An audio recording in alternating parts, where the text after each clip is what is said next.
Avant de prier, prenons d'abord un moment pour écouter la parole de Dieu. Puis nous prierons ensemble. Il y a des mots que nous entendons si souvent que nous oublions parfois à quel point ils sont puissants. Des mots comme amour, sacrifice, grâce. Ils résonnent avec douceur dans les homélies et les méditations, glissent naturellement dans nos prières. Et pourtant, lorsque les tempêtes de la vie s'abattent sur nous, nous nous surprenons à demander « Est-ce que je comprends vraiment ce que ces mots signifient ?» Prenons l'Évangile selon Saint Jean, chapitre 3, verset 16. C'est l'un de ces versets que tu connais sûrement depuis ton enfance, peut être brodé sur un coussin, imprimé sur un t-shirt ou même gravé dans ton cœur. Mais la familiarité ne signifie pas toujours la compréhension. Il est écrit « Oui, Dieu a tant aimé le monde qu'il a donné son Fils unique, afin que quiconque croit en lui ne périsse pas, mais ait la vie éternelle. » Voilà l'histoire de toi et de moi. C'est la vérité que nous oublions lorsque la vie devient trop remplie. Dieu n'a pas simplement dit qu'il nous aimait. Il ne l'a pas prouvé par de grands discours. Il l'a prouvé sur la croix, il l'a prouvé dans le sang, dans les épines enfoncées sur un front, dans un dos lacéré par les fouets, dans des clous plantés dans des mains qui avaient guéri les malades et accueilli les enfants. Il l'a prouvé dans le silence du don total, suspendu entre la terre et le ciel. Ce n'est pas l'amour d'un Dieu lointain qui regarde de haut. C'est l'amour d'un Sauveur qui a choisi d'entrer dans la douleur, la poussière, la trahison et même dans la mort pour que tu n'aies jamais à marcher seul dans la tienne. Il savait parfaitement ce qu'il attendait et pourtant il a choisi d'y aller pour toi et pour moi. Isaïe, chapitre 53, verset 5 nous dit « Il a été transpercé à cause de nos fautes, broyé à cause de nos iniquités. Le châtiment qui nous donne la paix est tombé sur lui, et c'est par ses blessures que nous sommes guéris. » Peux-tu imaginer cela?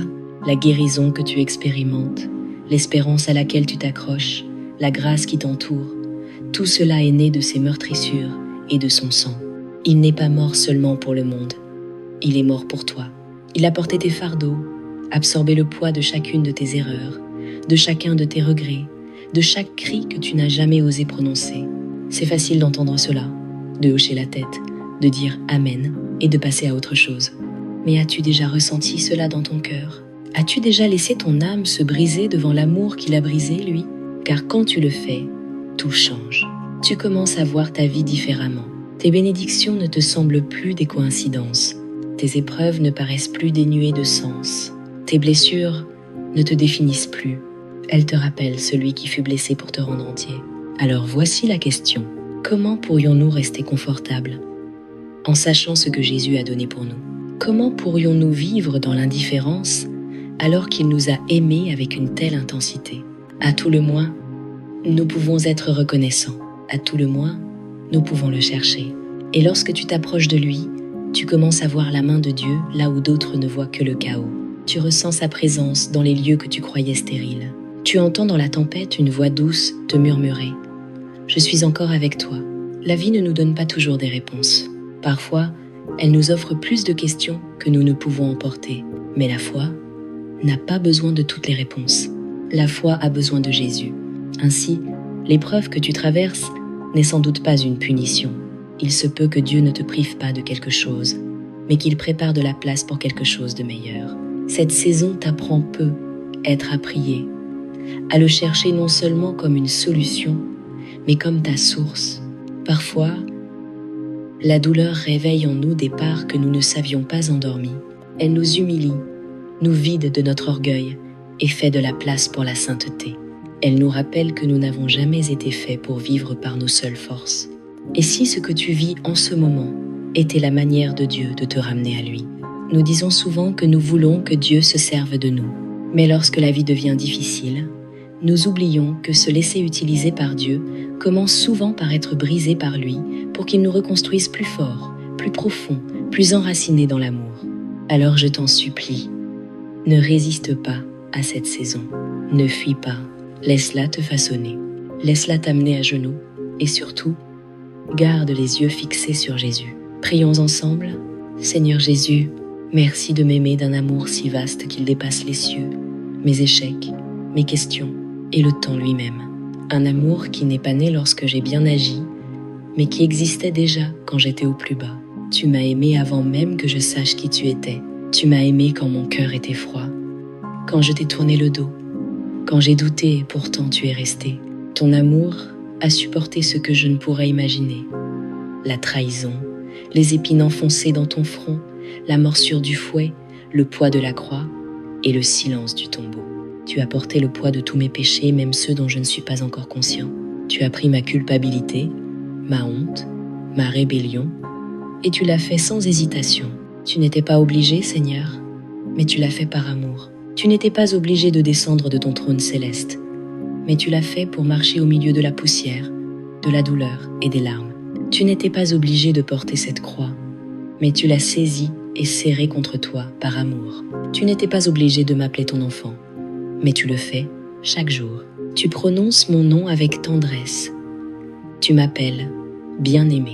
Ta parole me rappelle dans le premier livre des Chroniques, chapitre 16, verset 34, « Rendez grâce au Seigneur, car il est bon, car éternel est son amour.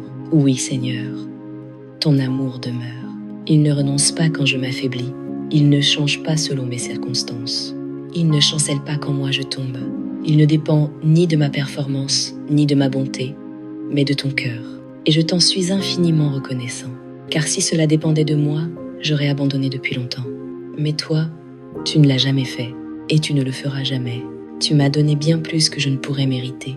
Une intelligence pour penser, un cœur pour ressentir, le souffle dans mes poumons, la force dans mon corps. Chaque matin où je me réveille, chaque battement de mon cœur, chaque pas est un miracle de toi. Ces signes me rappellent que tu as encore un dessein pour moi, que tu n'en as pas fini avec moi, et cette vérité me remplit d'espérance. Même quand je ne le voyais pas, tu m'as entouré de bonté. Quand mes larmes coulaient dans le silence, tu étais là. Quand mon âme était épuisée, tu as murmuré la paix. Quand mes pensées étaient envahies d'anxiété, tu es devenu ma tranquillité, même dans les temps d'attente. Quand les réponses ne venaient pas, quand les portes restaient fermées, tu m'as donné un sens. Tu m'as rappelé qu'attendre avec toi n'est jamais une perte de temps. Le psaume 73, verset 28 dit « Pour moi, il est bon d'être près de Dieu. J'ai fait du Seigneur mon refuge, afin de raconter toutes tes œuvres. Et vraiment, Seigneur, il est bon d'être près de toi. Dans ta proximité, je suis entier. Dans ta présence, je trouve la paix. Dans ta correction, je découvre l'amour. Dans ton silence, j'apprends la confiance. Quand le monde semble incertain, ta présence devient ma certitude. Alors aujourd'hui, je lève ma voix avec foi, non pas avec inquiétude, mais avec adoration, car je sais à qui je parle. Et je déclare avec assurance, au nom puissant de Jésus-Christ, que je suis équipé pour ce jour. Quoique les heures à venir puissent apporter stress, tentation, opposition ou déception, tu es déjà passé avant moi. Tu es mon avant-garde, tu marches à mes côtés et tu me suis, tu m'entoures. Rien ne peut m'atteindre sans que tu ne le transformes pour ma croissance ou ta gloire.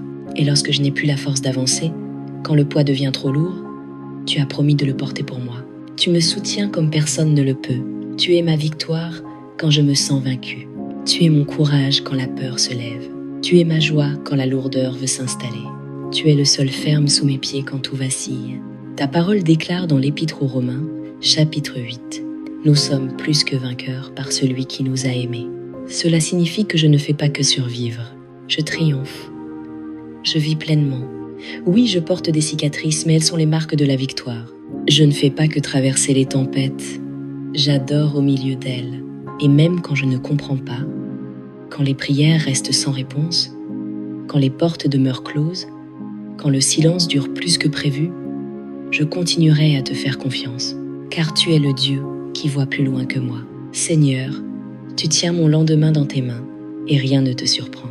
Mes retards ne sont pas tes refus. Ma confusion n'est pas au-delà de ta clarté. Ta parole, dans le Deutéronome, chapitre 31, verset 8, me rassure encore. C'est le Seigneur qui marche devant toi. Il sera avec toi. Il ne te délaissera pas. Il ne t'abandonnera pas. Ne crains pas. Ne te décourage pas.